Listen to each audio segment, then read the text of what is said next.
Hi guys, today we're doing a quick review on this Kershaw Shuffle pocket knife. It's a really nice knife. I've had it for like 2 days. I've got it for like $5, but these are usually like $20 knives. Really nice. I've always wanted one of these. Glad I got one. It's really nice. Knife. Definitely a great EDC. Very good budget option.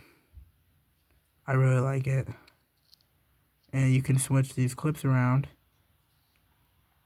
to the side, to the left or right handed.